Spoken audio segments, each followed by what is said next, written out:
Ako po si Miss Winnie at ito ang ating kwento. Magandang araw, ako po si Elsie, 68 anyos. Ang kwentong ibabahagi ko po sa inyo ay nangyari noong early 90s. Alam ko pong medyo sasama ang inyong impression sa akin, dala ng mga isasalaysay ko po ngayon. Pero gusto ko lang sanang ipaalam sa lahat ng babae na walang sino man sa atin ang deserve na lokohin o saktan ng mga lalaki. Minsan, nakagagawa tayo ng mga bagay na masama, dala ng tao lamang tayo, hindi perpekto at nalalapit sa tukso. Edad 27 lang ako nang ikasal kami ng kasintahan kong si Mario. Masaya kami, puno ng pagmamahalan, mataas ang respeto sa isa't isa. Yun nga lang, hindi po kami nagkaroon ng anak. Baog po ako na nakuha ko sa medications dahil sakitin ako noong araw. Ang sabi ng doktor na apektuhan ang aking egg cells dahil sa tapang ng mga gamot na kailangan kong inumin para gumaling. Iyak ako ng iyak noon. Nahihiya at pakiwari ko may kulang sa akin. Pero hindi ito pinaramdam ni Mario. Para sa kanya, perpekto ako. Tahana, love. Hindi mo naman kasalanan kung ganito ang sinapit natin. Tanggap ko ang lahat ng katangian mo. Huwag mong iisipin na may kulang sa'yo o palpak na ang pagkatao mo. Pero kasi Mario, ayoko maging dahilan ito para iwanan mo ko. Dahil lang hindi kita mabigyan ng anak. Huwag mo nang isipin yun. Baka may ibang plano ang Panginoon sa atin kaya tayo nakakaranas ng ganito. Huwag kang susuko, okay? Para sa'yo hindi ako bibitaw, love. Gagamitin kong lakas ang pagmamahalan natin para mas tumibay ang ating pagsasama. Mahal na mahal kita. Masaya ako kahit na hindi kami nagkaanak. Naiintindihan ako ni Mario. Palagi niya akong inaalo sa tuwing feeling ko na nagsiself-pity ako. Sa katunayan, nag-ampon kami ng isang batang lalaki. Ang pangalan niya ay Joshua. 7 years old na si Joshua nang mapunta sa poder namin. Sa murang edad ay nawalan siya ng mga magulang dahil namatay ang mga ito sa isang aksidente. Nag-iisang anak lang at walang kaanak. Mabait at matured na bata. Palagi niyang iniisip kung ano ang mararamdaman namin bago siya kumilos nang naaayon sa gusto niya. Ipinagpapasalamat ko na din na nariyan si Joshua. Dahil sa kanya, marami akong natutunan na mahahalagang bagay sa buhay. Sa paglipas ng panahon, muling nanumbalik sa normal ang mga buhay namin. 14 anyos na si Joshua nang may mga sabihin siya sa aking mga bagay na hindi ko lubos akalain na matutuklasan niya. Kauuwi lang ni Joshua mula sa school nang marinig ko ang pagtawag niya sa akin. Nakasanayan ko na noon na sa tuwing dumarating ang aking anak ay ako kaagad ang sumasalubong sa kanya. Mama, nandito na po ako! Oh, anak, halika. May hinanda akong merienda para sa'yo. Kamustang araw mo? Mukhang pagod na pagod ka. Naubos mo bang baon mo? Anong ganap sa school? Naubos ko po ang baon ko, Mama. Kulang pa nga po eh. Tsaka okay lang naman po ako, Mama. Actually, may bago po kaming teacher. Ipinakilala po siya ni principal kanina. Mabuti yan, anak. Anong pangalan niya? Si Teacher Sally po, Ma. Tumango-tango ako at ipinaghain ng anak ko. Nakasanayan ko ng pagsilbihan sila ng aking asawa sa tuwing uuwi sila galing sa school at sa work. Okay yan, anak. Sana naman magkasundo kami ng teacher mo para naman palagi din kitang mamonitor sa mga subjects mo. Sigurado po yun, Mama. Sa katunayan nga po nakita ko na naman siya kanina. Sa time ng recess namin, may kausap siya sa labas ng classroom. Nagulat ako nang makita ko si Papa. Sabi niya matagal na daw silang friends ni Teacher Sally. Imporma sa akin ng bata. Bigla, nakaramdam ako ng bigat sa aking dibdib. Habang tumatagal, nagiging pamilyar na sa aking pandinig ang pangalang Sally. Noong magkasintahan pa kami ni Mario, may nabanggit siya sa akin na babaeng muntikan na niyang kabaliwan, si Sally. Kaso lang, strikto raw ang mga magulang ni Sally. Ayaw ng mga magulang nito sa kanya, lalo na't 10 taon ang agwat ng edad nila. Hindi ko namalayan na nanunulas na ang mga luha sa gilid ng aking mga mata at nakita ito ni Joshua. Mama, ayos lang po ba kayo? Ha? May tinatanong ka ba sa akin, anak? Opo, Mama. Sabi ko po, umiiyak po ba kayo? Napansin ko po kasi tumutulo yung luha niyo sa mata eh. Dali-dali kong pinunasan ang aking luha. Hindi ako makapaniwala na kay bilis kong napaiyak kahit hindi naman ako literal na umiiyak. Nararamdaman ko lang na mahapdi ang puso ko at heto may luha na pala ako sa aking mga mata. Pilit akong ngumiti sa harapan ni Joshua at hinawakan siya sa magkabilang balikat. Anak, pwede ba akong makiusap sa'yo? Opo naman, Mama. Ano po yun? Pakibantayan mo naman para sa akin si Teacher Sally. Alamin mo kung ilang beses silang nagkikita at nag-uusap ng papa mo. Magagawa mo ba yon? Kayang-kaya ko po yan, Mama. Exciting nga po yan eh. Para na po akong agent niyan. Ngumiti ako at niyakap ko si Joshua. May isa pa sana akong favor sa'yo, anak. Ano po yun? Secret lang natin ang lahat ng ito, ha? Promise po, Mama. Wala pong makakaalam sa gagawin ko po, kundi tayong dalawa lang po. Kaso lang po, Mama, okay lang po ba na bantayan ko po siya? Oo, okay lang. Bakit mo naman naitanong? Naririnig ko po kasi sa mga kapwa niya po teachers doon na pinag-uusapan po siya, Mama. Ang sabi po, witch daw po si Teacher Sally. May ginagawa daw po kasi siya para mapasunod ang kahit na sino po sa kanya. Bakit? Ano bang ibig mong sabihin? Yung principal po namin, ayaw daw po talaga sanang tanggapin si Teacher Sally. Kaso lang po, tinitigan niya sa mata. At ayun, tinanggap na daw siya bigla sa trabaho. Para pong na-hypnotize po siya. Kung ganon, mag-iingat ka anak. Ayokong mapahamak ka. Umarte ka lang na parang walang napapansin, okay? Yes po, Ma! Simula noon, naging mapagmatsyag na ako sa mga galaw ng aking asawa. Hindi ko kasi maiwasan na magselos. So far, wala pa naman siyang nagagawang hindi maganda. Malambing nga siya sa akin eh. Nakikipag-usap, nakikipagtawanan at madalas kaming yayain ng aking anak na mamasyal tuwing araw ng linggo, kung saan off niya at wala ding pasok sa school si Joshua. Hindi ko alam na ginagawa na pala ng asawa ko ang mga bagay na hindi ko akalaing mararanasan ko sa mga susunod na araw, ang ma-reject at masaktan.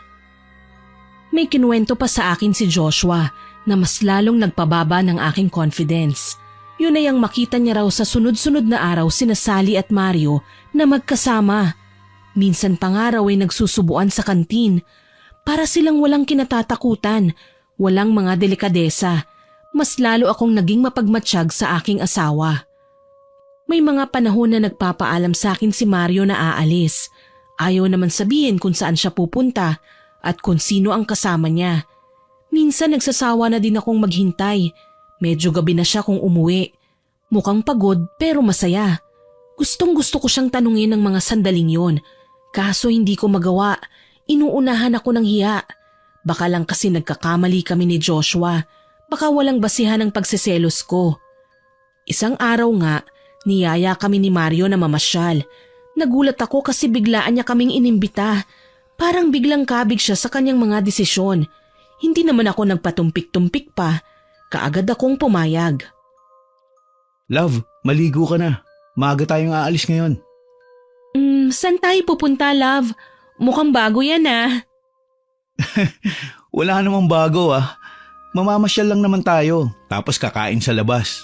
Manonood ng sine. Sunday ngayon, hindi ba? Gusto ko naman kayong makasama. Medyo napagod ako sa office kaya kailangan ko ng maikling break.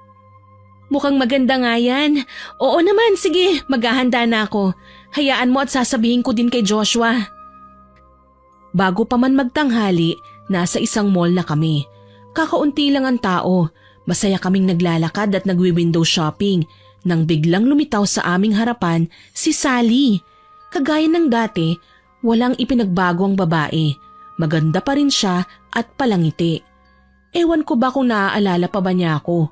Minsan na kaming nag-meet pero matagal na panahon na yun eh. Umasta pang nagulat ang babae nang makita kami. Tapos namumula ang mukha nang napatingin kay Mario. Mario, ikaw ba yan? Oh, Sally, ikaw pala. Sinong kasama mo? Ay, siya nga pala asawa ko, si Elsie. Tapos ang anak namin si Joshua. Oo, kilala ko si Joshua. Estudyante ko siya sa school na pinagtuturuan ko. Dahil bata, biglang kumalabit sa akin si Joshua at saka bumulong. Mama, nagtataka lang po ako.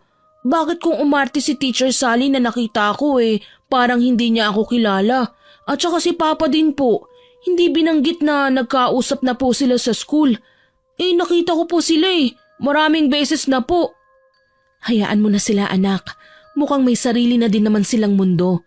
Hindi nga ako napansin Basta ikaw, dito ka lang sa tabi ko ha. Huwag mo kong iiwan. Opo mama, tsaka po hindi ako papayag na matigil ang pamamasyal po natin. Ngayon lang po tayo naging buo Salamat anak. Hinintay namin na matapos ang pag-uusap ni na Mario at Sally.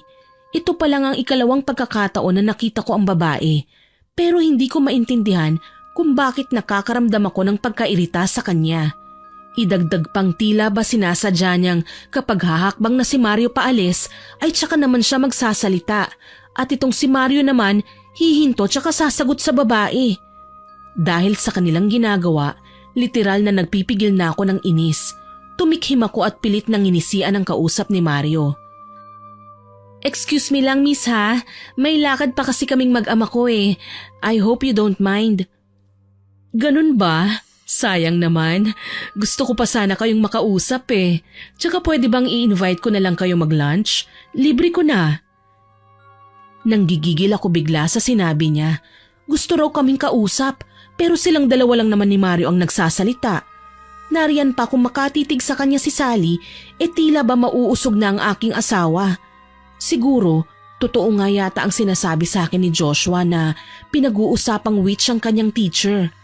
Muli, pinigilan ko ang aking temper at hinarap ang babae. Kaunti na lang sasabog na talaga ako.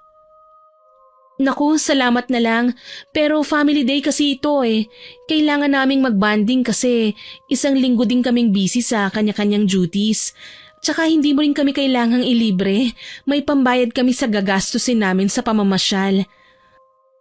Oh, paano na, love? Alis na tayo? Sige. Alis na tayo, love. Nice seeing you, Sally. Happy to see you then, Mario. Till next time. Dahil sa inis, nagpatiuna na ako sa paglalakad. May nalalaman pa silang till next time. Wala nang chance. Hindi ako papayag na magkita pa silang muli ng malanding babaeng yun. Nakasunod naman sa akin si Joshua. Si Mario naman, binilisan din ang kanyang paglalakad. Mukhang aburido. Elsie, ano ba yun? Anong ano? Yung pinakita mong ugali habang kausap mo si Sally. Bakit parang inis ka sa kanya? Ha? Ako pa ngayon ang may problema? Ano bang nangyayari sa'yo? Nakikipag-usap ng maayos sa'yo yung tao. Nakikipag-usap? Nagpapatawa ka ba? Ikaw lang naman ang kausap niya, hindi ako. At ako ang nababastusan sa inyong dalawa. May lakad tayo, di ba? Ikaw ang nag-request nito. Pero kung makipag-usap ka sa babaeng yun, parang ayaw mo na siyang iwanan.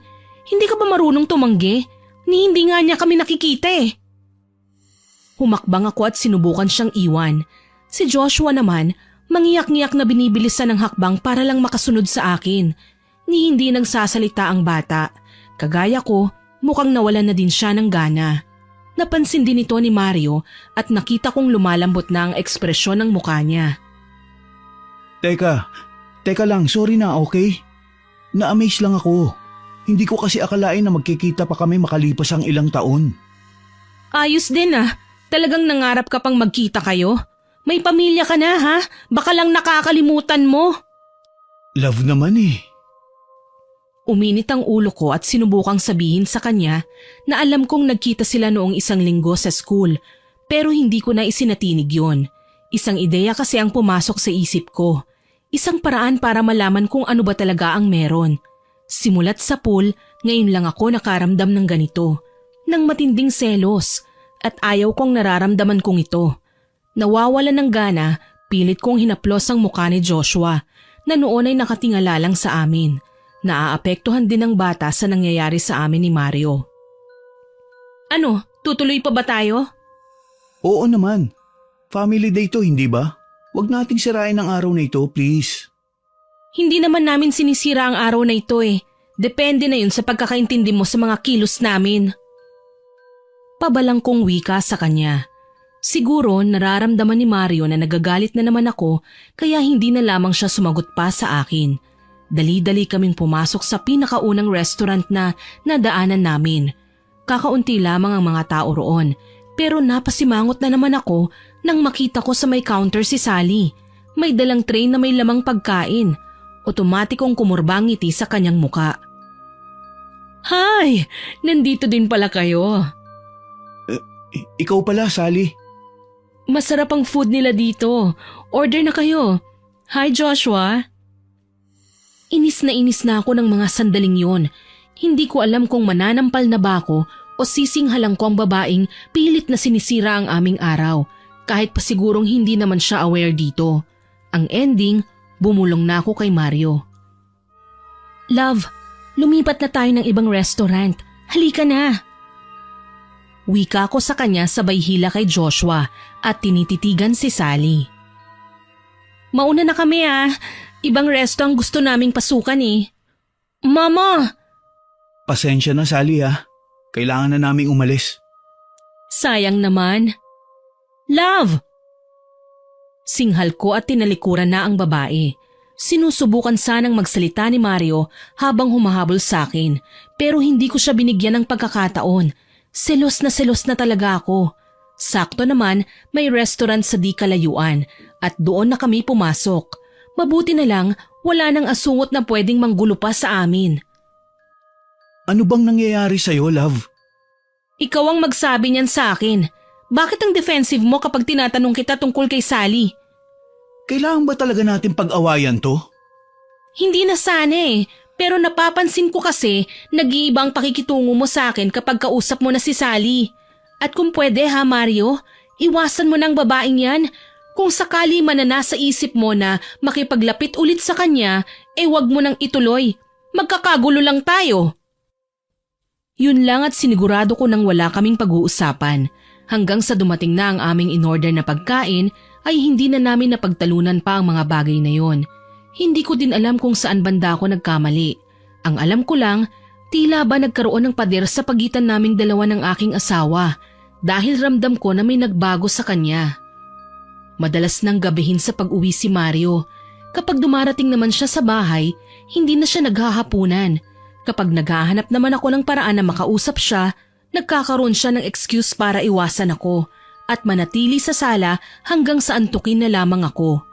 Madalas siyang nakahawak sa kanyang cellphone at naghihintay kung may darating bang messages doon. Dudang-duda na ako sa ginagawa niya na kahit anong paraan ko ng pagtuklas, kung may tinatago ba siyang lihim sa akin ay hindi ko naman malaman-laman. Kaya naman isang araw, nagpa siya akong nakawin ng cellphone niya. Binuksan ko yon at binasa ang mga messages. Kaso, laking gulat ko nang hindi ko na makita ang mga messages. Mukhang binubura niya ang mga ito. Hindi nakatiis na nilapitan ko siya at ipinakita ang kanyang cellphone. Kahit kailan hindi ka nagbubura ng mga messages, ngayon lang. Ano bang nangyari? Bakit parang may nagbago sa'yo? May sikreto ka bang tinatago? Ano? Bakit mo naman nasabi yan, love? Ikaw masyado ka nang nagiging mapagduda. Siguraduhin mo lang, Mario. Siguraduhin mo lang. Makakatikim ka talaga ng gulo oras na may sinubukan kang hindi maganda. Gigil kong wika sa kanya, tsaka ko siya iniwanan. Iiyak na lang sana ako kaso lang naalala ko na kinuha ko ang SIM card ni Mario. Sabado naman kaya hindi niya maisip na may ginawa akong kakaiba. Pansamantala kong inilagay sa aking cellphone ang SIM card niya para malaman kung ano ba ang kanyang tinatago. Nagkulong ako sa kwarto buong maghapon. Bababa lang ako kapag kailangan ko ng kumain. Si Mario naman na nasa sala ay hindi mapakali. Panay ang tingin niya sa kanyang phone para malaman kung may message siya. Hindi nila ako maiisahan sa kanilang ginagawa. Bago pa man sila makapagtaksil sa akin, nakuhanan ko na sila ng ebidensya. Nang muli akong makapasok sa kwarto, ay naabutan kong nagriring ang aking telepono. Napangisi ako nang tumawag ang isang hindi ko kilalang numero. Sinagot ko ito pero hindi ako nagsalita. Kabado ako pero kilala ko ang boses na nagsasalita sa kabilang linya. Si Sally. Mahal, ano na? Nasaan ka na ba? Na-text ko na sa'yo kung saan tayo magkikita. Bilisan mo ha, maghihintay ako. Gustong-gusto ko nang masinghala ng babae pero pinigilan ko ang aking sarili. Muli akong lumabas ng kwarto pagkapatay ko sa cellphone at natuwa nang makita ko si Mario nakapapasok lang sa CR. Dali-dali ko namang ipinagpalit ang aming mga SIM card at nagkunwari na palakad-lakad lang sa sala. Nagtataka tuloy akong pinagmasdan ni Joshua. Mama, ano pong ginagawa niyo? Wala naman anak. Bakit? Para po kasi kayong hindi mapakali. May problema po ba kayo? Wala anak, wala. Bakit naman ako magkakaproblema? Ayos lang ako. Huwag mo akong alalahanin ha? Opo mama. Paano? Gusto mo bang mamasyal? Namilog ang mga mata ng aking anak nang marinig ang aking sinabi. Tila ba nanabik siya nang malaman niyang ipapasyal ko siya. Talaga po mama, papasyal tayo? Kasama po ba si Papa? Baka po makita na naman natin si Teacher Sally. Oo naman. Tsaka nakalimutan mo na ba? 14 years old ka na. Kailangan na kitang bilhan ng mga bagong damit. Alam ko ilang araw mula ngayon may liligawan ka na. Binata na talaga ang anak ko. Mama, ikaw pa din naman ang nag-iisang babae sa buhay ko. Hindi po kita ipagpapalit kahit kanino. Kung sakali man na makatagpo ka ng babae na magiging girlfriend mo anak, huwag mo siyang lolokohin ha. Kailangan loyal at honest ka sa kanya. Opo mama, tatandaan ko po yan. Yun lamang ang naging pag-uusap namin ni Joshua at nagkasundo na kaming magbibihis. Planado ko na ang lahat dahil nakuha ko na ang address na binigay ni Sally sa aking asawa. Sana lang walang mahalata ang dalawa at hindi na baguhin ang meeting place nila. Sa katunayan, tila walang anumang nangyayari nang nagpaalam kaming dalawa ni Joshua kay Mario. Aalis na muna kami ha, mamayang gabi pa kami uuwi. Ibibili po ako ni mama ng mga damit, Papa. Aba, talaga anak? Maganda yan. Sige, maghihintay ako sa inyo rito. Hindi ka aalis? Hindi muna, may gagawin akong paperwork Sige. Ingat kayo love ha, mahal na mahal ko kayo. Tumabingi ang ngiti ko sa sinabi ni Mario. Hindi ko alam kung sasampalin ko ba siya o sasakyan lang sa trip niya. Basta nanggigigil ako. Ang lakas niyang magkunwaring walang ginagawang masama, tapos malalaman ko na lang, inuuto niya pala ako. Pwes humanda sila mamaya kapag nakita ko silang dalawa. Talagang gagawin ko ang lahat. Kilabutan lang sila sa pagtataksil nila. Hindi na ako nag-react pa sa sinabi sa akin ni Mario. Basta umalis na lang kami ni Joshua at nauna na sa nasabing lugar.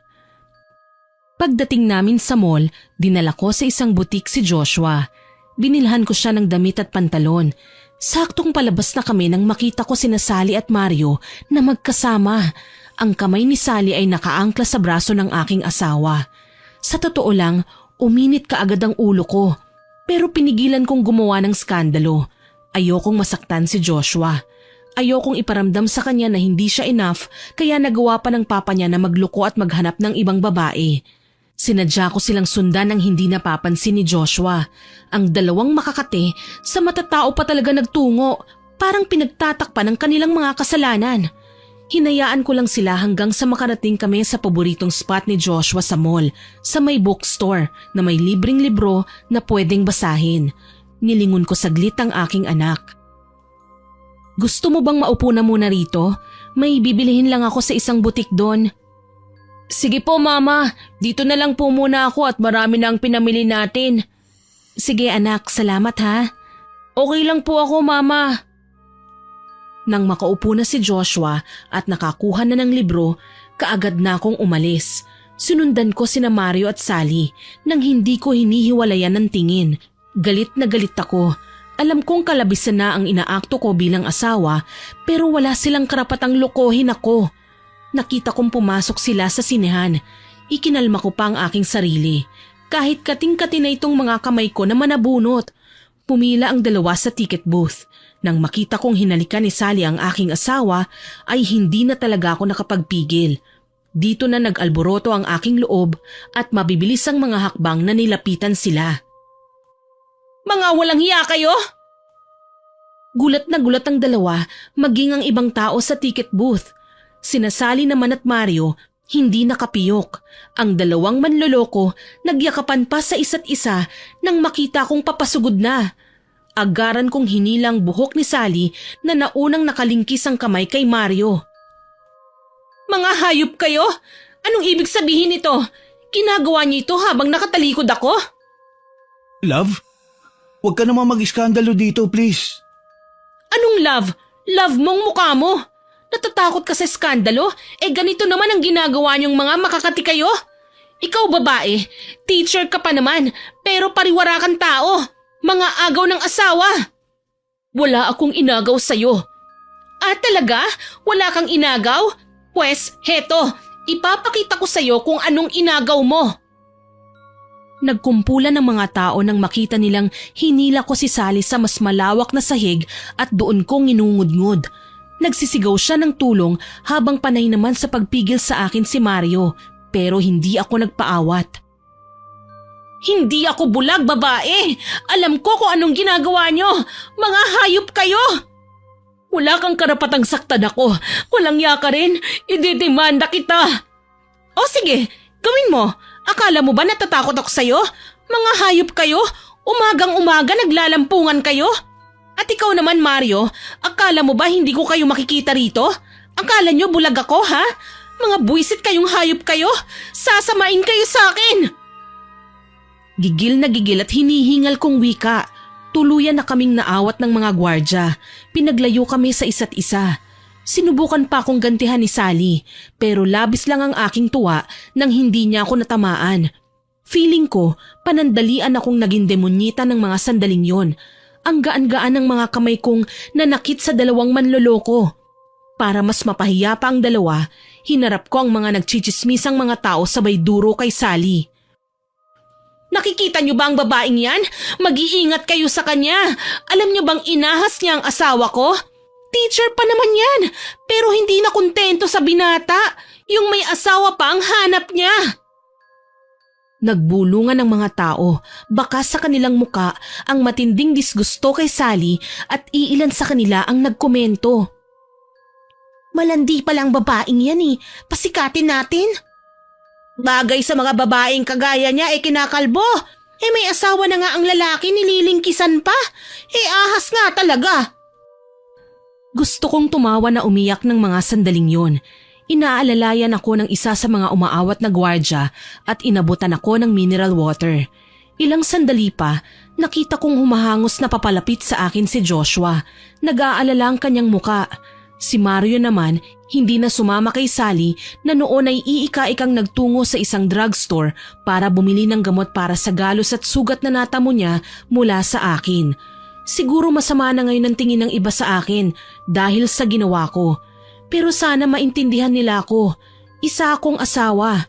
Siguro may kakulangan ako sa pisikal na anyo, pero walang karapatan ng sino man na lamangan ako o ipakita ang kulang sa pagkatao ko. Ipinaglalaban ko lang kung ano ang akin. Siguro hanggat kaya ko pang magrason at maghanap ng paraan. Huminga ako ng malalim at pinunasan ng luha sa aking mga mata. Nararamdaman ko ang simpatsya sa akin ng ibang taong nakakita ng kaguluhan. Siguro may mga nakarelate sa mga nararamdaman ko, may bumilib at may nainis din kay Sally. Sino ba naman ang hindi ba? Pangalawang beses pa lang naming nagtagpo pero mainit na ang dugo ko sa kanya. Alam kong hindi lang gulo ang dala niya, kundi malaki ang ibibigay niyang pasakit sa akin. Habang kaya ko pa silang pigilan, gagawin ko ang lahat. Hindi naman ako papayag na sirain niya ang pamilya ko. Pinunasan ni Joshua ang mga mata ko nang mapansin niyang papatak na naman ang mga luha ko sa mga mata. Mama, okay lang po ba kayo? Okay lang ako, anak. Love, kausapin mo naman ako. Hinarap ko si Mario, sinamaan ang tingin. Nakikita kong tila nagigilty siya sa nakikitang galit sa mga mata ko, pero hindi ako nagsalita. Hinintay ko na lang na may sabihin siya sa akin. Plano ko talagang sumunod sa inyo ni Joshua. Pero nagulat ako nang makita siyang sumalubong sa akin sa parking lot at umangkla na lang sa braso ko. Ayos ka ring magsinungaling ano? Huwag mo na akong lokohin. Alam kong may usapan kayo ni Sally na magkikita sa mall na ito kaya inunahan na namin kayo. Sabi ko na nga ba makikita ko nga kayo sa lugar na ito. Walang yaka, Mario. Ano pa ba ang kulang sa akin? Bakit kailangan mo akong gawan ng ganito? May mali ba sa ginagawa kong pag-aasikaso sa inyo? Love, walang mali sa'yo. Sorry na. Alam mo, Mario, kung plano mong magloko, ngayon pa lang, prangkahin mo na ako. Hindi kita hahayaan. May asawa ka ng tao Tapos makikita kitang umaasta na parang binata.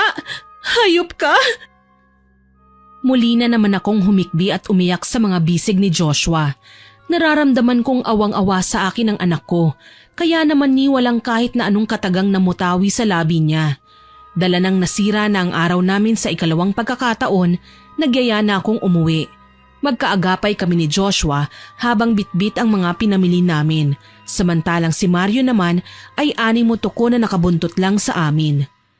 Pagdating sa bahay, kaagad akong nagdabog papasok sa kwarto at nagkulong sa banyo. Doon ako umiyak ng umiyak hanggang sa hindi ko na namalayan na napapagod na ako. Kalaunan, pumikit ako at nakaramdam ng kapayapaan. Nagising ako sa mga pagtapik sa aking pisngi.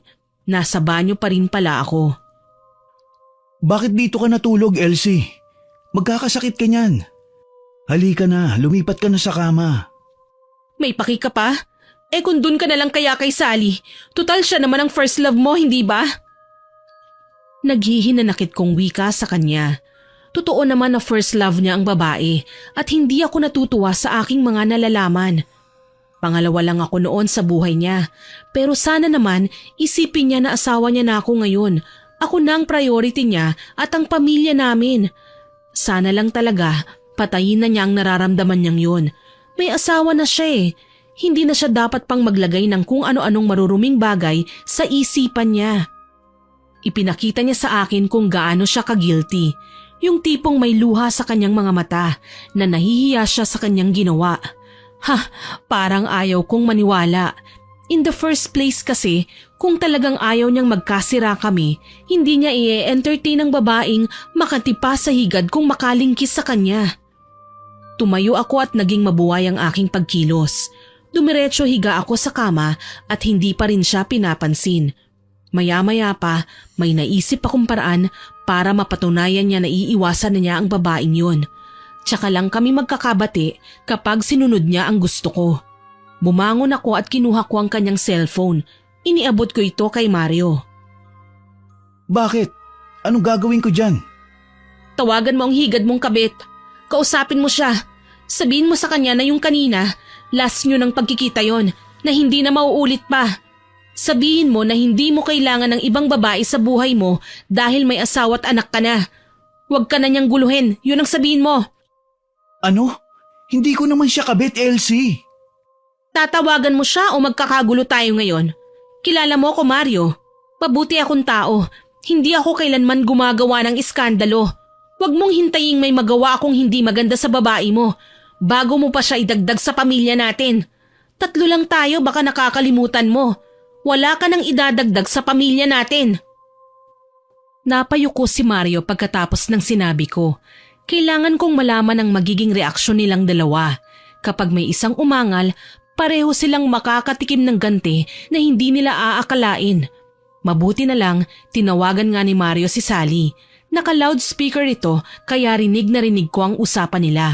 Halos manginig ako sa galit nang marinig na mahal ang tawagan nila. Sally? Hello? Mahal? Salamat naman at napatawag ka. Ano, kumusta ka? Sinaktan ka ba ng asawa mo? Nag-away ba kayo ulit? Hindi naman kami nag-away. Ayos lang ako. Pero may ipapakiusap sana ako. Bakit? Ano bang problema? Ayoko nang maulit pa ang ating pagkikita. Huli na yung kanina. Ano? Hindi pwede, mahal. Alam mo naman na ngayon lang tayo bumabawi sa isa't isa, hindi ba? Sally, may asawa na ako. hindi na tayo dapat pang gumawa ng kahit na anong bagay na alam nating makakasakit sa kapwa natin, lalo na sa pamilya ko. Bakit ganun, mahal? Iniwan ko ang buhay ko kasama ang aking pamilya para sa'yo. Tapos tatanggihan mo na ako? Mahal pa rin kita eh.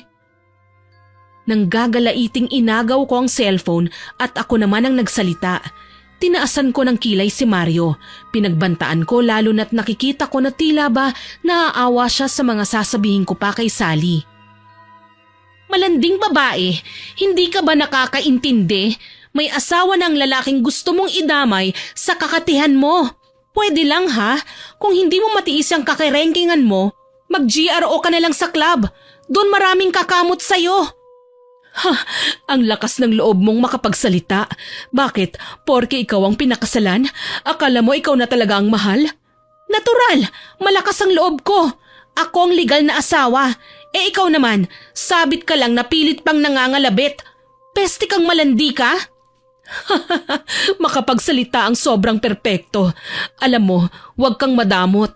Kaya kong paligayahin ang asawa mo. Hindi kagaya mo na sapilitan lang ang pakikisama sa'yo dahil sa awa. Kapag ipinilit mo pa ang sarili mo sa asawa ko, magsisisi ka. Alam mo, heto na rin lang naman tayo eh. Bakit ba hindi na natin ilabas ito? Alam mo naman siguro na ako ang mahal ng asawa mo. Ngayong bumalik na ako, ay wala ka nang magagawa kundi hayaan siyang mabaliw sa akin. Nagmamahalan kami, Gaga. Higit sa lahat, kaya ko siyang bigyan ng anak. Yun sa kanya talaga. Eh ikaw, ano bang maibibigay mo? Natameme ako sa kanyang sinabi. Nasaling niya ang pinakaiingatan kong sekreto na dapat kaming dalawa lang ni Mario ang nakakaalam. Paano ito nalaman ni Sally? Walang sabi-sabing pinatay ko ang cellphone at nanlilisik ang mga mata ko na nilingon si Mario. Sinabi mo sa malanding babaeng yun na baog ako? Love, magpapaliwanag ako.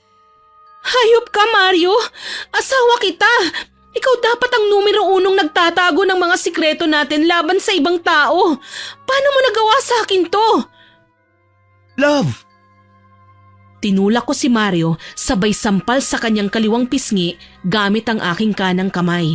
Sinigurado kong lalagapak ang aking palad sa kanyang muka. Sobrang bigat ng nararamdaman ko. Pakiramdam ko, tinraidor ako ng aking asawa. Paano niya nagawa sa akin ang mga bagay na ito? Naging masama ba ako? Naging irresponsableng asawa? Hindi ko na alam. Basta hindi ko na siya pinansin pa pagkatapos ko siyang sampalin. Tumayo ako at dali-daling nag-impake ng mga gamit. Susunod-sunod si Mario sa akin, nagmamakaawa na wag na akong umalis. Pati si Joshua na noon ay natutulog, ginising ko na rin. Gusto ko siyang isama. Love, pag-usapan naman natin to. Umiiyak ako ng umiiyak at hinayaan siyang yakapin ako sa likuran. Sobrang sakit ng dibdib ko. Hindi ko kayang patawarin siya kaagad. May parte sa puso ko na sobrang nagtatampo dahil sa ginawa niya sa akin. Please, huwag ka namang umalis. Alam mo, Mario, ang rupok mo. Noong araw na pinakasalan mo ko, akala ko ang lakas-lakas mo. Kasi binaliwala mo ang mga pagbabanta ng pamilya ko sa'yo, makasama mo lamang ako. Tao at lalaki kang humarap sa kanila at tahasang inamin mo na gusto mo kong maging asawa. At mahal na mahal mo ko. Akala ko nga matibay pa tayo sa pader eh. Yung walang sino man ang titibag sa atin. Kaso lang nang dumating ang babaeng yan, wala na ang lakas ng loob mo at katatagan mo. Naglaho ng lahat. Natukso ako, pero pinagsisihan ko ang lahat ng yun. Lumuhod sa aking harapan si Mario. Nagmamakaawa, humihingi ng tawad. Sa kabila ng labis kong galit ay hindi ko naman siya magawang baliwalain. Nalulungkot na nakiluhod din ako kasama siya at humarap sa kanya. Love naman, pakiusap patawarin mo na ako. Pagbibigyan kita, hindi ako aalis. Pero ipapakita mo sa akin na magbabago ka na. Iiwasan mo na si Sally. Hindi ka na makikipagkita pa sa kanya. Alam ko naman na hindi lang si Sally ang may kasalanan dito eh. May kontribusyon ka rin. Pero kailangan mong malaman na mapapatawad lang kita kapag sinunod mo ang lahat ng pakiusap ko sa'yo. Tumango sa aking sinabi si Mario. Payapa na ang kanyang muka. Umaasa na magiging maayos din sa amin ang lahat. Kaya naman nang magkasundo na kami, bumalik ako sa kwarto at inayos ang aking mga gamit. Maging si Joshua na noon ay naghihintay lang na sumunod sa aking hakbang ay pinapasok ko na din sa kanyang kwarto para makapagpahinga. Sa isang iglap, naging maayos ulit ang aming pamilya. Ilang araw ko na ring napapansin na malambing sa akin si Mario. Palagi siyang may regalo. May mga bagay na binibigay sa akin na labis namang nakapagpapasaya sa akin. Aminado ko, hindi mahirap patawarin si Mario. Mabait naman siya at inaako talaga ang kanyang pagkakamali. Kaya naman kalaunan na pag-isip-isip kong patawarin na siya. Mahal na mahal kita, love. Maraming salamat sa pagbibigay mo sa akin ng second chance. Second pero last chance na yan. Ayokong maulit pa ang ginawa mo, love.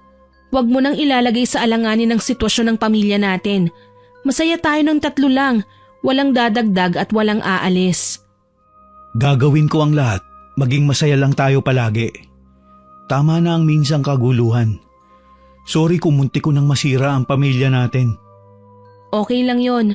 Ang mahalaga, na-realize mo ang iyong mga pagkakamali at nagdesisyon kang magbago. Isang araw, nagpasya ako na magluto ng masarap na tanghalian. Uuwi kasi ng maaga si Mario. Dadaanan na rin daw niya sa school si Joshua. Wala akong paglagyan ng labis na saya.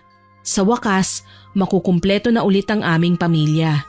Abala ako sa pag-aayos ng aming mga gagamiting kubyertos nang mapansin ng isang babaeng nakatayo sa may gate. Umiiyak siya at mukhang may hinihintay. Malayo kasi ako sa banda roon, kaya napagpasyahan kong tingnan kung sino nga ba ang nandoon. Biglang tumahip ang kaba sa dibdib ko nang makita kong si Sally yun. Taas noo ko siyang nilabas ng bahay, pero hinayaan kong nakasara ang gate na nakaharang sa pagitan naming dalawa. Ano na naman ang ginagawa mo ritong babae ka? Hayaan mo muna akong kausapin ang asawa mo. Pakiusap. Anong kausapin? Nahihibang ka na ba? Hindi. Ang kapal naman ng mukha mo para magpunta pa rito. Kailangan ko ngang makausap si Mario. Kapag hindi ka pa umalis, ipapupulis kita. Nagwala si Sally sa labas ng gate. Nagulat nga ako nang magsalita siya ng kung anong klaseng lengguwahe na siya lang ang tanging nakakaintindi. Umatras ako at nagulat nang sumakit ang ulo ko. Maya-maya pa, nagno-nosebleed na ako. Utang na loob, kailangan kong makausap si Mario. May samaligno kang babae ka? Huwag mo nang hahanapin sa akin ang asawa ko. Hindi ka niya kailangan. Buntis ako. Simpleng salita lamang yun, pero nagdulot ng kakaibang pressure sa buong pagkatao ko. Buntis si Sally. Malinaw na si Mario ang ama. Nang mga sandaling yon ay gusto kong sumabog. Buntis ang kabit ng aking asawa. Na kung tutuusin, dapat ay sa akin nangyayari. Yung pag-atake ko sa kanya ay biglaan. Hindi ko na rin yun inaasahan. Basta ko na lang siyang sinugod pagbukas ng gate at nagsagupaan kami sa harap mismo ng aking bahay. Siguro dala ng galit ko kaya nakalalamang ako ng lakas kay Sally. Nagawa ko siyang saktan at sampalin ng maraming beses bago pa man kami maawat ng kung sino. Pagtingala ko, sina Joshua at Mario. Gulat na gulat habang nakatingin din kay Sally. Anong ginagawa mo rito? Tahimik na ang pamilya ko, huwag ka namang gugulo pa. Mario naman, pinagsaluhan nating dalawang sarap at hirap. Tapos ngayon hahayaan mo ko na mag-isa? Buntis ako, Mario, at hindi mo ako pwedeng talikuran. Tumayo ako at muling sinampal si Sally. Ang kapal ng mukha mong magpabuntis sa asawa ko? Kabit ka lang? Kung bata ang pinoproblema mo, pagkapanganak mo, ihatid mo dito sa amin sa bahay. Ako ang mag-aalaga. Tapos huwag ka na magpapakita. Sige, magsama kayong dalawa. Pagbabayaran niyo ang lahat ng ginawa niyo sa akin. Umatras ako nang lumapit sa akin si Sally. Ubod lakas niya akong tinapik, tsaka siya lumayo at pangising-ngising tumalikod sa akin. Hindi na mapakali si Mario. Tila ba ngayon lang niya naramdaman ang matinding epekto ng kasalanang ginawa niya. Sinubukan pa niya akong habulin pero hindi ako nagpahawak sa kanya. Galit na galit akong nagwawala sa loob ng bahay ko. Pinagbabasag ko ang lahat ng pwedeng maabot ng aking mga kamay. Mga hayop kayo! Niloko niyo ako! Mga lapastangan! Mama, tama na po! Love, patawarin mo ako. Alam mo naman na hindi na ako nakikipagkita sa kanya, hindi ba? Masakit na nga para sa akin na saglit mo akong pinagpalit sa kanya. Tapos binuntis mo pa? Napayuko na lamang si Mario dahil humahagulgol na lamang ako. Nang mahimasmasan, alam kong hindi ko siya kayang pakawalan sa kabila ng kanyang pagkakasala. Muli kaming nanumbalik sa maayos naming pakikitungo sa isa't isa. Ayun nga lang, makalipas ang 3 buwan ay nagulat ako nang mapansin ang pag-iiba ng kalusugan ni Mario. Namayat ang aking asawa. Maputla at palaging nanginginig. Hindi rin siya makatulog. Palaging dilat ang kanyang mga mata at pabiling-biling sa higaan. Akala ko nga stress lang. Pinagpahinga ko muna siya sa trabaho. Kahit papano naman, may sapat naman kaming ipon sa bangko. Yun ang ginagamit kong pampacheck up sa kanya at pagbili ng vitamins. Gusto ko na ngang magtaka Iilang doktor na ang aking nalapitan tungkol sa naging karamdaman ni Mario, pero lahat sila iisa lang ang sinasabi. Walang resulta. Walang findings. Sa madaling salita, wala talaga siyang sakit. Ano ba kasi ang nararamdaman mo, love? Bakit walang mahanap na sakit ang mga doktor sa tuwing chine-check up ka? Maniwala ka sa akin, love. Pilit ko na siyang tinataboy sa isip ko. Pero lagi niya akong dinadalaw sa panaginip ko. Binabangungot ako kapag nakikita ko si Sally sa aking pagtulog. Kababakasan ng takot ang kanyang muka habang sinasabi sa akin ang mga bagay na yun. Madalas siyang mataranta at nawawala sa sarili. Ilang beses na nga niya akong muntikang masaktan dahil natatakot siya sa pag-aakalang ako si Sally. Minsan nga, ako naman ang natakot ng husto nang makita ko siyang namimilipit sa sakit ng ulo, kasabay ang pagsusuka ng dugo. Ang ikinataranta ko pa, may nakahalong uod ang dugong sinuka niya at gumagalaw-galaw pa ito. Buong akala ko, matutulungan kami ng mga doktor nang dalhin ko naman sa ospital si Mario. Kaso lang, hindi nila kami mabigyan ng maayos na gamot para sa kanya. Ang pinakamatindi pa, namamaga at nagnanana ang kanyang maselang parte ng pagkalalaki. Hirap na siyang maglakad at napapaiyak sa sakit kapag nasasagi. Kaya palaging maluluwag ang shorts na kanyang suot. Ako man, may naaalala nung minsang nag-away kami ng babae. May inusal siyang mga ritual yata o orasyon, dahilan para mag-nosebleed ako. Ito na malamang ang dahilan kung bakit nagsisimula na kaming magkasakit na mag-asawa. Kahit ako, may mga nararamdaman din. Masakit ang aking ulo, natatanggal ang aking mga buhok. Akala ko nga binat lang pero may iilang senyales naman na nagsasabing hindi ako nabinat. Wala naman akong iba pang nararamdaman kagaya ng pagod o pagkahilo, kaya naman hindi ko na lamang ito pinapansin. Kaso lang, yun pala ang naging isa sa malaking pagkakamali ko. Nagulat na lang ako nang magising isang araw na nakakatakot na ang mukha ko. Nadiskubre ko yon nang magbanyo ako at hindi ko sinasadyang masilayan ang itsura ko. Makailang beses din akong napapabalikwas sa gabi, hinihingal at iniisip ang malagim kong bangungot, kung saan nananaginip ako na binubuhusan raw ni Sally ng asido ang aking muka. Salitan kami ni Mario sa pagtatanong kung ano nga bang nangyayari sa amin. Hindi na maganda to, love. May masama na talagang nangyayari sa atin. Pakiwari ko, binabarang tayo. Sino naman ang pwedeng gumawa nito sa atin? Huwag ka sanang magagalit sa akin, love. Pero malakas ang pakiramdam ko na si Sally ang may kagagawan ng mga nangyayaring ito sa atin. Kinilabutan ako sa kanyang sinabi, tsaka ako napahawak sa mukha ko na hanggang buong katawan ay nababalot ng sugat na nagmula lamang sa kagat ng kung ano-anong insekto. Oo, totoo yun. Lumalaki ng lumalaki hanggang sa magkabutas-butas at nilalabasan na ng maraming nana.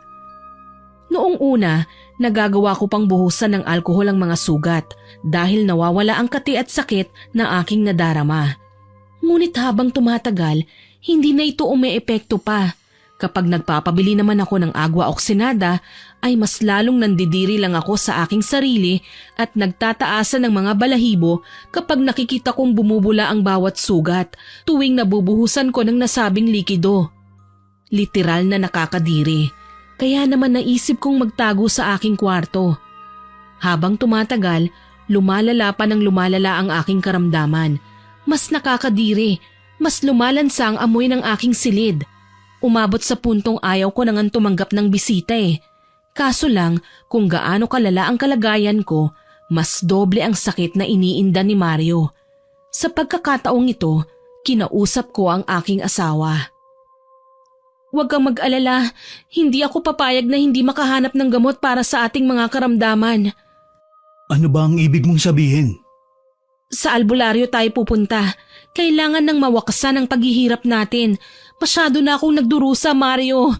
Hindi ko na kayang hayaan na lamang na magtagal pa ang karamdaman na ito. Ano, ikaw, sasama ka ba? Oo naman. Ayoko pang mamatay, love. Marami pa akong mga bagay na gustong gawin sa buhay ko. Marami pa akong pangarap para sa inyo ni Joshua. Gusto ko pang magkaroon ng pagkakataon para magbago. Isinama ko si Mario at Joshua sa probinsya. May mga kakilala akong pwedeng mapagtanungan sa kung saan makakahanap ng albularyo o manggagamot. Itinuro kami ng aking mga kaibigan sa isang munting baryo, sa dulo ng kalsadang tinatahak namin, sa bahay ni Aling Adora. Hindi ko siya kilala, pero ayon sa mga nakausap ko, siya lamang ang bukod tanging makakagawa ng mga bagay na nais kong ihingi ng tulong. Yari sa pawid at kawayan ng kanyang bahay, may malawak na bakuran, may nag-iisang alagang baboy na hindi ko maintindihan kung bakit nakakadena sa halip na simpleng tali lamang. Hindi rin ito sumisigok-sigok, kaya kapag napapatitig ako rito ay kinikilabutan ako. Naiisip ko na baka sigbin ang nasabing nilalang na nasaan yung baboy. Hindi naman ako inosente sa mga nilalang na kagaya ng mga yon. Bata pa lang ako ay nakukwentuhan na ako ng aking mga magulang tungkol sa nasabing mga nilalang na sa pagkakaalam ko ay utusan daw ng mga may kapangyarihang itim. Pero paano naman nagkaroon ng ganito si Aling Adora? Naputol lamang ang aking pagmumuni-muni nang kalabitin ako ni Mario na nasa aking tabi. Ako kasi ang nagmamaneho, samantalang si Joshua naman natutulog sa likurang bahagi ng sasakyan. Nagpasya akong bumaba pagkataas ko sa handbrakes. Dito lang kayo ha, kapag nakausap ko na si Aling Adora, gisingin mo na si Joshua. Sige, love. Lumapit ako sa kubo at nagtao po.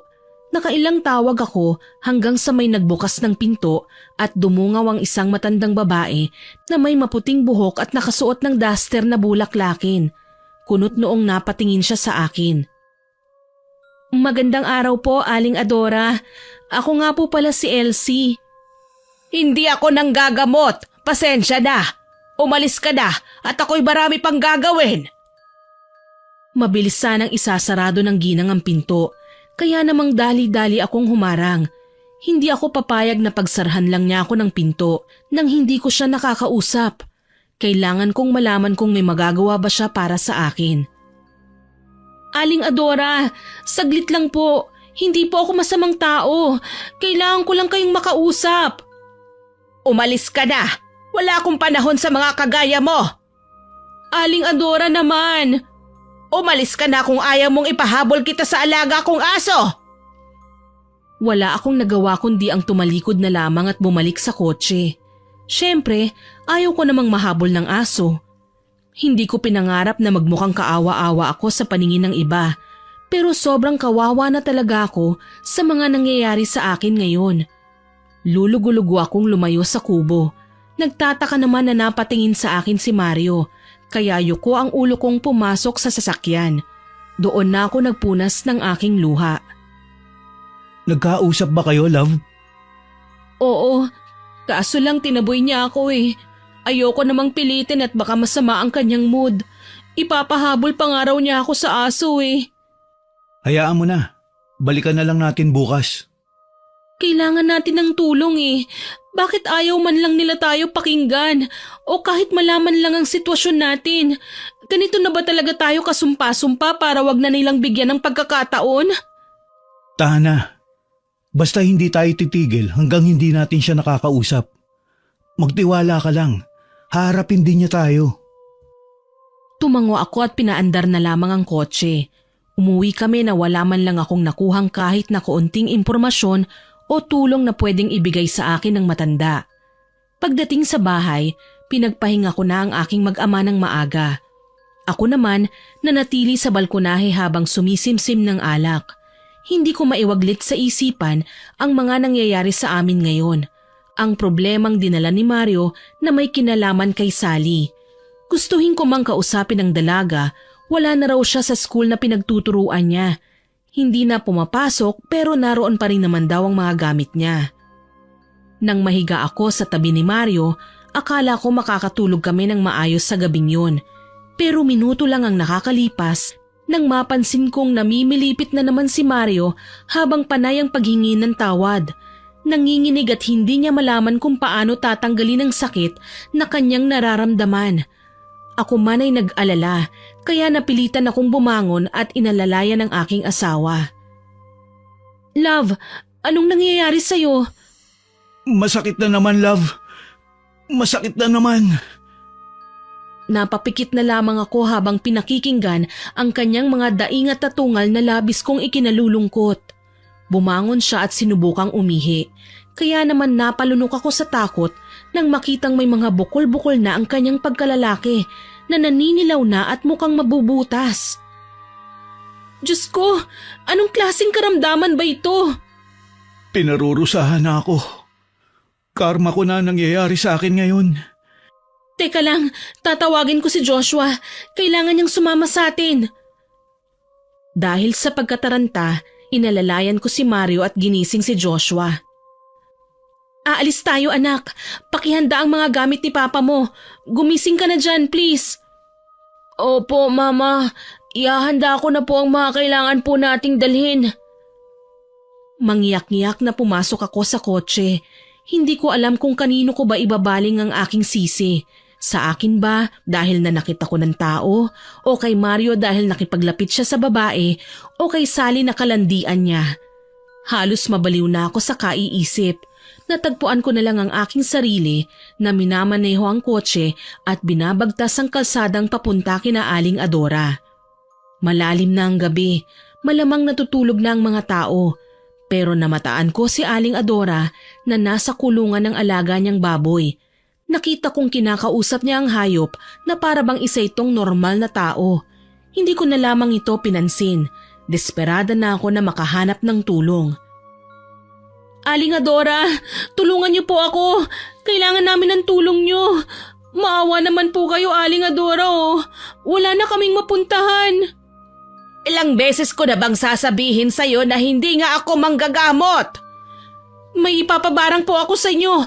Magbabayad po ako kahit magkano.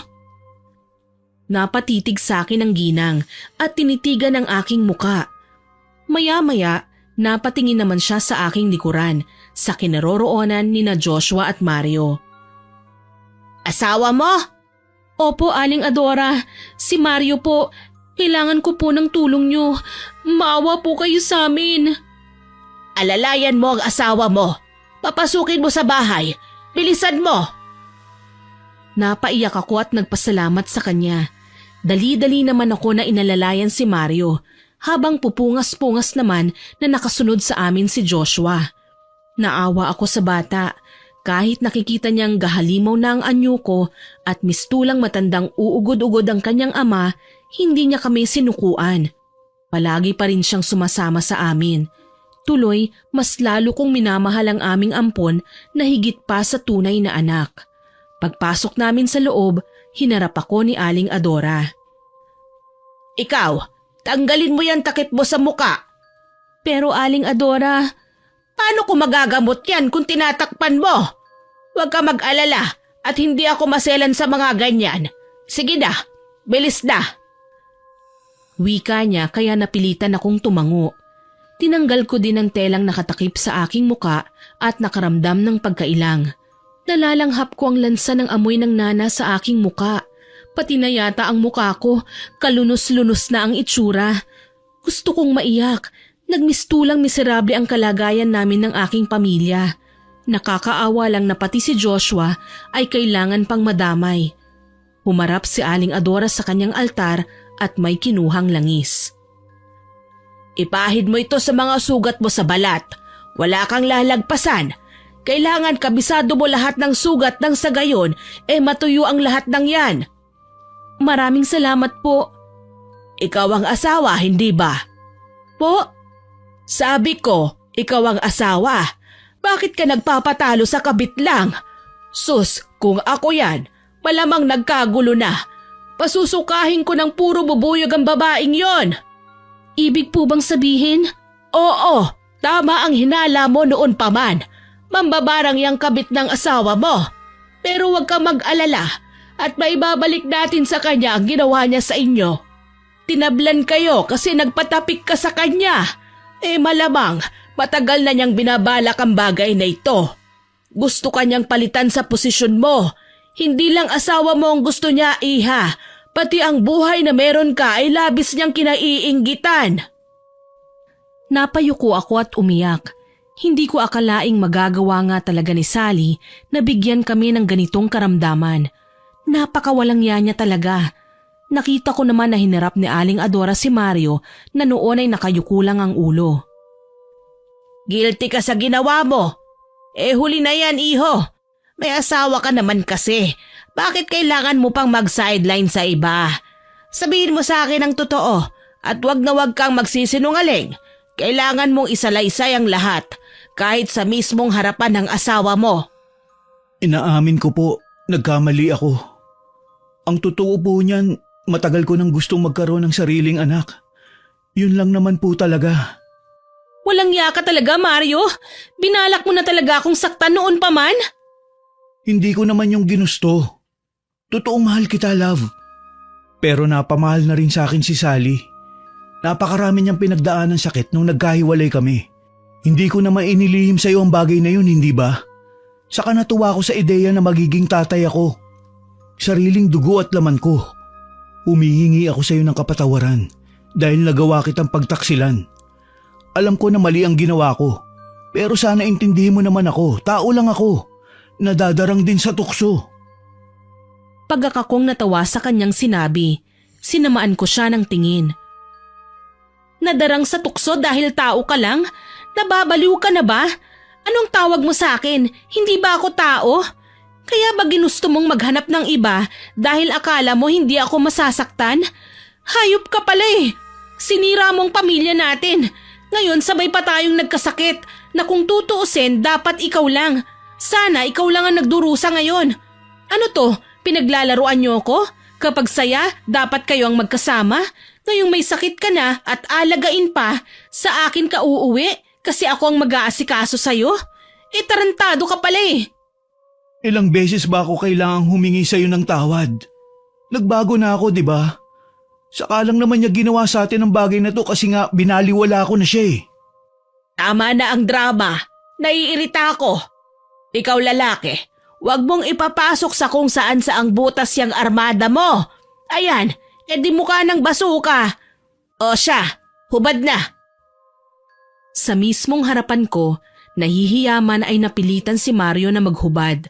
Ipinakita niya sa manggagamot ang namamaganyang pagkalalaki. Walang ano-ano, may binuhos na tubig doon ang manggagamot na ikinasigaw ni Mario. Siguro masakit ito at naaawa din ako sa kanya. Lalo na at naririnig ko ang nahihirapan niyang palahaw. Gusto ko nga sanang umangal eh. Kaso lang naisip ko, manggagamot naman si Aling Adora. Alam niya ang kanyang ginagawa, kaya naman nanahimik na ako sa isang tabi. Kagaya ni Joshua na piniling tumalikod sa amin. Wag lang makita ang paghihirap namin. May mga pinainom pa sa amin ng ginang bago niya inutusan ng anak ko na alalayan ng papa niya papasok sa isang kwarto. Babantayan mo ang papa mo, iho. Mag-uusap lang kami ng mama mo. Pwede ba yon? Opo, Aling Adora. Masusunod po. Nang maiwan kaming dalawa, may iniabot na garapon si Aling Adora sa akin.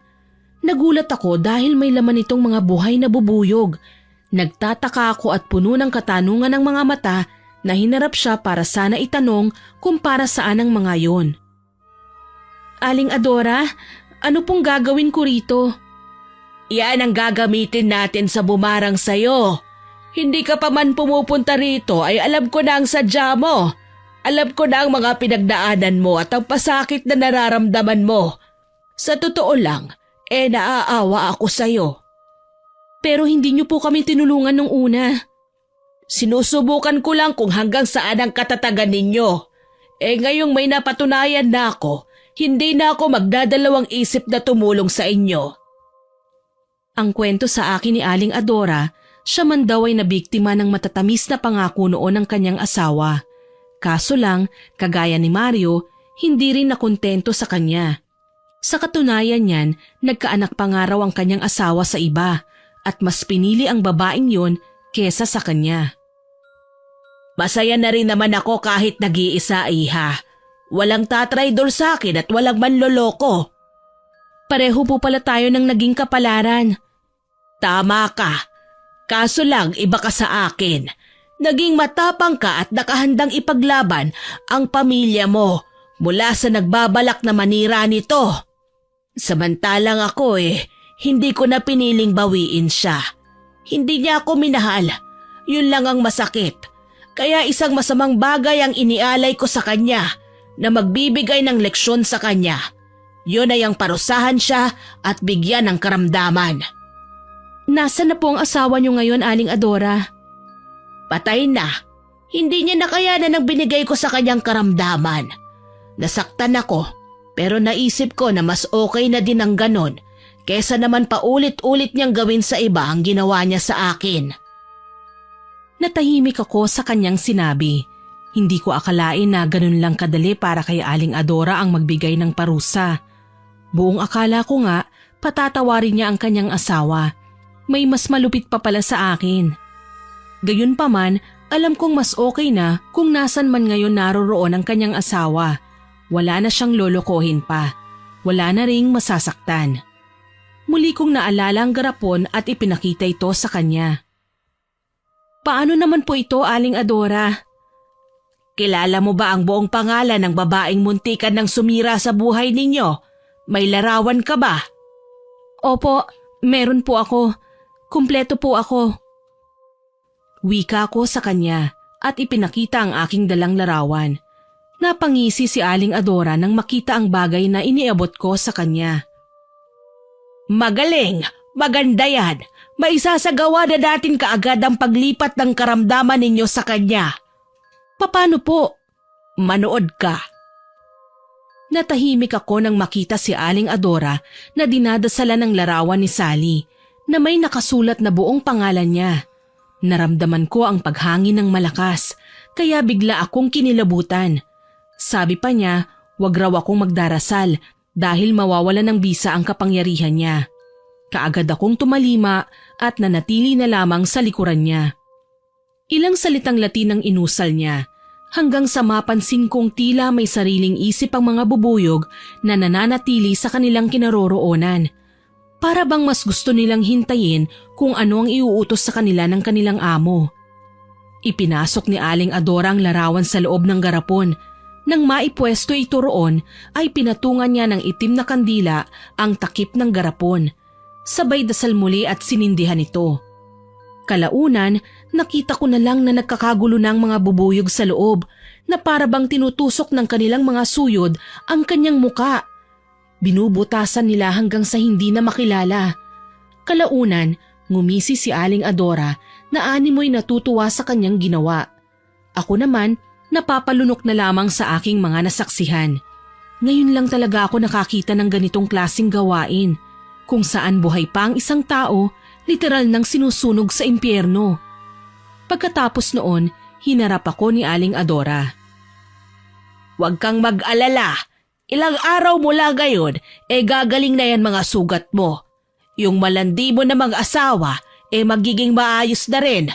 At ang karamdaman na pinagdurusahan nyo ngayon, lilipat na yan sa nabuntis niyang kabit. Maraming salamat po, Aling Adora. Malaking bagay po itong ginawa niyo para sa amin. Hindi libre ang aking ginawa para sa inyo, ha? Ay, opo. Naiintindihan ko po. Magkano po bang ibabayad namin, Aling Adora? Bigyan mo na lang ako ng puting torong kambing. Kailangan ko yun sa pag-aalay. Sige po, Aling Adora. Gagawin ko yan kaagad. Nanatili kami sa bahay ni Aling Adora ng mga ilang araw. Napapansin kong gumagaling na nga ang mga sugat ko sa balat. Ang aking nangungulubot na leeg at nagsusugat kong siko ay dahan-dahang ngang kuminis. Wala akong ibang magawa noong mga sandaling yun kundi ang ngumiti na lang ng ngumiti sa labis na tuwa.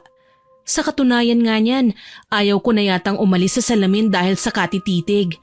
Mas lalo akong natuwa nang makita ko si Mario na papagaling na din sa kanyang karamdaman. Wala akong pagsidlan ng labis na saya. Salamat, Panginoon ko. Maraming salamat at tinulungan mo ko. Love, kapag naayos na natin ang lahat, pangako hindi na ako magloloko. Magiging mabuting asawa at ama na ako. Hindi na ako magiging pasaway o kung ano paman. Dapat lang, Mario. Naisakripisyo na natin ang lahat dahil dyan sa kagagawan mo. Kaya sana magsilbi ng aral sa iyo ang mga bagay na ito. Huwag mo nang uulitin dahil hindi ko na alam kung mapapatawad pa ba kita o hindi. Naiintindihan ko, love. Pero may itatanong lang sana kasi ko sa iyo eh. Sana naman huwag kang magagalit. Kahapon pa kasi ito sumasagi sa isipan ko eh.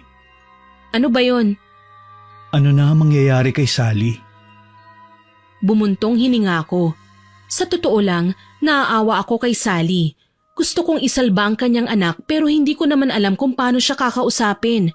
Siguro, kailangan pa namin ng mas mahabang panahon para mapag-isipan ng mga bagay-bagay. Alam ko namang may kabutihan ding idudulot ito sa kanya kung tatanggapin niya ang pagkakamali niya at aayusin ang buhay niya. Hindi ko alam eh. Sa dami nga ng mga nangyari, ewan ko na lang kung tatanggapin pa ba niya ang mga pagkakamali niya. Aminado ko na nagpadala ko sa pang-aakit niya sa akin. Pero hindi ko lang lubos akalain na magagawa ko siyang sundin. Ang hirap niyang talikuran. Parang may nag-uutos sa akin na huwag siyang baliwalain. Ayos na sa akin yun. Pero pakiusap lang ha. Ito na ang huling beses na magsasalita ka pa tungkol sa kanya. Ayoko nang marinig ang pangalan niya. Oo, love. Pangako. Kaya naman habang nagpapagaling si Mario, nagpa siya akong umuwi muna sa bahay namin. Bukod sa kukuha ko ng mga mahahalagang gamit, ay kailangan ko ngang makausap si Sally. Isang araw, naisipan kong magpunta sa school na pinapasukan ni Joshua para kausapin ang kanyang advisor. Medyo mahaba-haba kasi ang nagawa niyang pag-a-absent. Nakausap ko naman kaagad ang advisor at nabigyan na ako ng notes para makahabol siya sa lessons. Nang hindi ko sinasadyang malingunan si Sally na galing sa faculty. Mukhang naghahakot siya ng mga gamit niya. Kaya naisip ko lapitan ng babae para malaman kung bakit naghahakot siya. Nagulat ako nang makitang nakakatakot ang kanyang itsura. Kaya siguro may takip ang kanyang muka. Halos buong katawan nga niya, balot na ayaw yatang may ipakitang laman. Para bang literal ngang lumipat sa kanya ang mga naging karamdaman ko noong nakaraang araw. Kinabahan ako. Nagkagulatan kami nang mapatingala din siya sa akin. Kaya naman ginamit ko ang pagkakataong yun para makausap siya. Sally, sandali! Layuan mo na ako, Elsie. Ayoko ng gulo. Hindi naman ako naghahanap ng gulo eh. Ano pa ba ang gusto mong palabasin? Na ikaw ang nanalo sa ating dalawa? Wala akong sinasabing ganyan. Gusto ko lang malaman kung ano ang nangyayari sa'yo. Hindi sumagot si Sally sa tanong ko. Alam ko naman na nahihiya siya at wala akong magagawa pa sa bagay na yon. Tanging kailangan ko lang malaman kung ano ang gagawin niya. Buntis siya at nabalitaan kong wala na pala siyang pamilya sa bayan namin. Sinadya lang niyang manatili rito nang dahil kay Mario. Nasasaktan pa rin ako sa tuwing inaalala ang mga naging pagtatalo namin. Mga bagay na alam kong mahirap ipaliwanag sa pagitan naming dalawa. Siguro ganito talaga. Sa relasyong intimate, kagaya ng mag-asawa, hindi talaga bagay ang may sabit. Ang tanging magagawa ko lang, patawarin siya at bigyan ng chance. Alam ko naman na magiging okay rin ang lahat. Sa pilitan kong hinawakan ang kanyang kamay na ikinatingala niya sa akin. Ni hindi ako nandiri sa naging itsura niya. Hindi ako natakot sa kanyang mga sugat sa kamay. Ang alam ko lang, nakahanda akong magpatawad. Nagulat ako nang nauna siyang umiyak at lumuhod sa aking harapan. Ni hindi na siya nahiya sa mga taong nagtitinginan sa aming dalawa. Alam kong nagkamali ako, pero ipinagpatuloy ko pa rin ang kasalanang nagawa ko. Sana mapatawad mo ko, Elsie. Nabulagan lang talaga ako sa mga nangyari. Masyado ko lang minahal si Mario. Kaya naman hindi ko na inisip na masasaktan na pala ang iba sa gagawin ko. Naging immoral ako at masama. Tama na. Kalimutan mo na yon. Wala naman akong ibang ninais kundi ang maging maayos ka pa din kahit ngayon. Nagawa na nga kita ng masama, pero ang bait mo pa rin sa akin. Naiisip ko kasi na hindi naman talaga tayo masama eh. May mga bagay lang tayong nagagawa na alam kong hindi natin napipigilan. Kaya pinapatawad na kita. Nagkaiyakan kaming dalawa. Naipangako ko sa kanya na gagawin ng lahat para gumaling siya. Sabi naman ni Aling Adora, kaya niyang bawiin ang nilagay niyang karamdaman kay Sally kapag nagawa niya ding bawiin ang tapik na pinabaunan niya ng karamdaman para ilagay sa amin. Makalipas ang ilang buwan, nanganak si Sally. Nakiusap siya sa amin na kung pwede, isama na niya ang anak niya sa probinsya. Hindi ako tumanggi. Si Mario naman ay tipid na lamang kung makipag-usap sa kanya. Tila ba tinutupad na ng aking asawa ang kanyang pangako na hindi nakakausapin pa ng mas matagal si Sally. Okay na din sa amin ang ganito. At least nakapag-move on na rin kami. Nagkapatawaran at nagsilbing aral ang lahat ng aming mga pinagdaanan. Hanggang dito na lamang po. More power po sa inyong channel at God bless you po. Naway nagustuhan niyo ang aking ibinahaging kwento. Hanggang sa muli, ako si Miss Winnie na nagpapasalamat sa inyong pakikinig.